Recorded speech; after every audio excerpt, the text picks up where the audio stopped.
Hamilə olaraq qadın məsləhətxanasında qeydiyyata düşən hər bir qadın hamiləliyin 6-cı həftəsində, yəni 2-ci ayından etibarən hər ay 140 manat pul verilir. Doğulan hər vətəndaş üçün dövlət ailəyə 10.000 manat dəyərində sertifikat verir. Bu məbləği valideynə birbaşa vermir.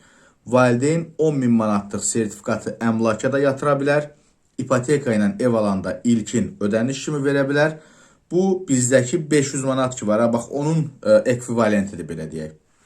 Və bölgədən asılı olaraq uşaqların 1 yaşına qədər ərzaq qutusu göndərilir.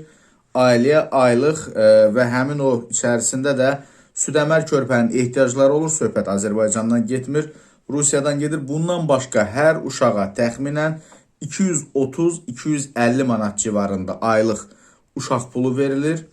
3 uşaqlılar çox uşaqlı ailə sayılır və təhsildə, səhiyyədə, bəzi sosial xidmətlərdə xüsusi imtiyazlar var. Ailədə doğulan 3-cü uşaq üçün bəzi bölgələrdə ev, bəzi bölgələrdə torpaq sahəsi verilir. Çox uşaqlı ailələrin uşaqları üçün məktəbdə qida və meyvə şirəsi təminatı var.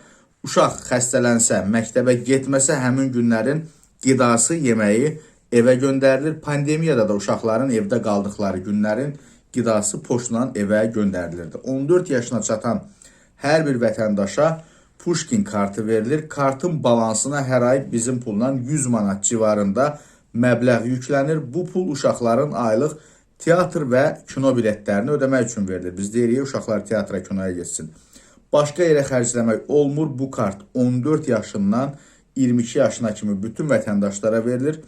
Və deməli, dəyərli izləyicilər, əksər ölkələrdə olduğu kimi 3-4 uşağa deməli, bu məsələ tətbiq edilməlidir. Yəni, bizdə çox uşaqlı ailələr 5 uşaqdan çox olaraq sayılır və bu məlumatları sosioloq Lalə Mehralı paylaşıb və qeyd edirəm bir daha, bu materiallar, bu məlumatlar Rusiyaya aiddir və ümid eləyək, arzu eləyək ki, nə vaxtsa, bax, bizdə də belə bir qaydalar keçərli olacaq.